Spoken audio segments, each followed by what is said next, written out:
ব্রাহ্মণবাড়িয়ার নবীনগর উপজেলার ইব্রাহিমপুর ইউনিয়নের মানবিক উদ্যোগের মাধ্যমে নজির স্থাপন করেছেন সৌদি প্রবাসী বিশিষ্ট ব্যবসায়ী মুন্সি শামীম আল হাসান।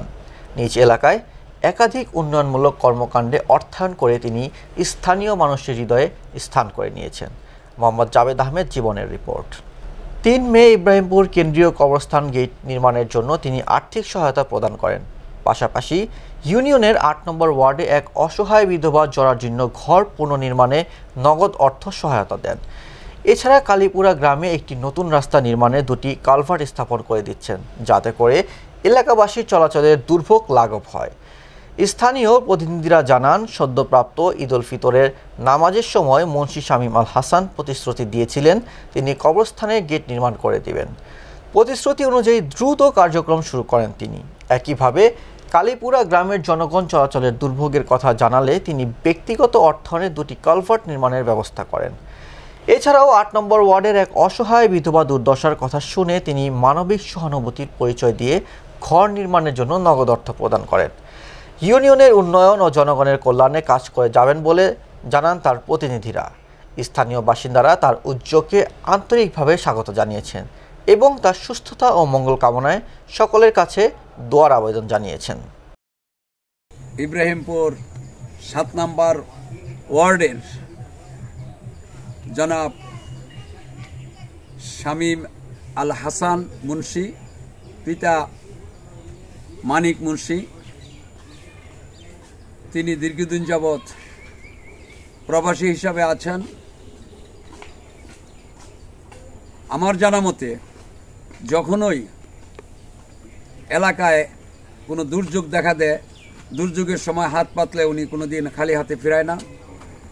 যখনই কোনো অসুস্থ ব্যক্তির ব্যাপার নিয়ে আমরা ওনাকে আবদার করি, উনি মুক্ত হস্তে দান করে আছেন। গত ঈদ উল ফিতরের নামাজের সময় আমাদের এলাকাবাসী সকলেই একটা আবদার করেছিল এই শামীম মুন্সির কাছে যে আপনি আমাদের ঈদগাহর জন্য কিছু করেন। তখন শামীম মুন্সি নিজে ইচ্ছাকৃতভাবে উনি প্রকাশ করেছে যে আমি এই ঈদগাহ মাঠের গেটটা যাতে খুব সুন্দর হয়, এরকম আমি একটা সুন্দর মনোরমভাবে একটা গেট করে দেব। তো ওনার ওয়াদা ঠিক রাখতে যাইয়া আজ আমাদের ঈদগাহ এবং কবরস্থানের মাঠের সামনে আমরা অনেক লোক সমবেত হয়েছি। তবে দানবীরের কথা আমরা মুখে উচ্চারণ করতে হবে না। আল্লাহ পাক রব্বুল আলামিন ওনার দানকে কবুল করুক, আমরা সকলেই বলি আমিন আমিন। এটা আছে আমাদের একটা পরিবার অসহায় অবস্থা, মানে বস্তা দিয়ে সালা দিয়ে ধারি দিয়ে কোনো রকম ডাইকা সে চলতেছে। তো তার কাছে আমরা একটা আবদার করছিলাম, তখন তিনি বলল ঠিক আছে আমিও এই ঘরটা করার সহযোগিতা করব। তো কিছুক্ষণের ভিতরে আমার হাতে মানে দিয়ে দিবে ওই ঘরটার জন্য। আজকে আবুল হোসেন সরকার ঢাকাতে অসুস্থ, তো আবুল হোসেন সরকারই বেশিরভাগ এই শামীম মুন্সির কাছে আবদার করেছিল যে ভালো একটা অনুদান দিতে হবে। তবে আবুল হোসেন থাকলে ভালো হতো, আবুল হোসেনের মুখ দিয়ে আরও কিছু বলতো।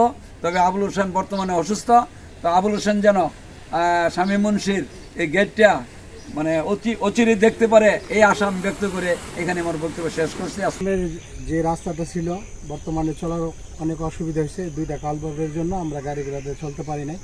তো আমাদের জনাব মোহাম্মদ শামীম ভাই সৌদি প্রবাসী, এই 2টা 7 নম্বর ওয়ার্ড, উনি 2টা কালভার্টের কাজ সমাধান করতে যাচ্ছেন। আমরা শামীম ভাইকে ধন্যবাদ জানাই।